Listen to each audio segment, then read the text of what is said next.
बिस्मिल्लाहिर्रहमानिर्रहीम वस्सलातु वस्सलामु अला रसूलिल्लाह व अला आलिहि व सहबिहि अजमईन। मदद नाज़रीन व सामईन इकराम, अस्सलामु अलैकुम व रहमतुल्लाहि व बरकातुहू। ताशकंद शहर में मुसहफ़ उस्मानी चमड़े पर लिखे हुए कुरान पाक का एक नुस्खा है, जिसे हज़रत उस्मान गनी रज़ी अल्लाह ताला अन्हु ने अपने दौरे खिलाफत में तैयार करवाया था और इस पर तिलावत फरमाया करते थे। ये नुस्खा मुबारक पहले किसी और मुल्क में था।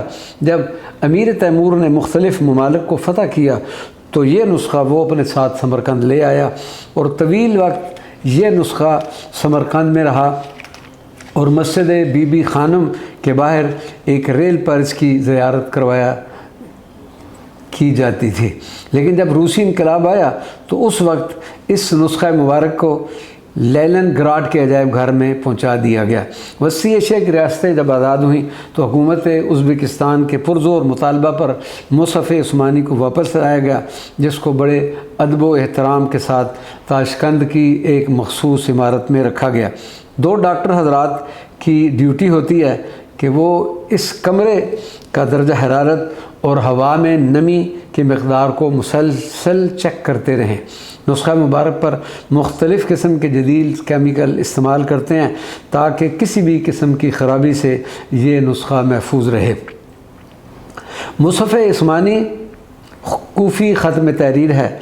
जब सैयदना उस्मान गनी रज़ी अल्लाह ताला अन्हु को शहीद किया गया तो आप रज़ी अल्लाह ताला अन्हु उस वक्त इस कुरान पाक की तिलावत फरमा रहे थे। आप रज़ी अल्लाह ताला अन्हु के खून मुबारक के निशानात अभी भी इस कुरान पाक में मौजूद हैं, जो देखे जा सकते हैं। ये दुनिया का कदीम तरीन नुस्खा कुरान पाक है। अल्हम्दुलिल्लाह इस अज़ीम व वहीद नुस्खा कुरान पाक की ज़ियारत का हमने भी शर्फ़ हासिल किया। फिर उस कमरा से मुल्हिका दूसरे कमरों में भी मौजूद कलमी नुस्खा जात की ज़ियारत का शर्फ़ हासिल हुआ। इस के डायरेक्टर साहब से भी, जो बहुत अच्छी अरबी बोल रहे थे, उनसे मुलाकात हुई और उन्होंने हमें इस मुसहफ़ के बारे में मज़ीद मालूमात फ़राहम की।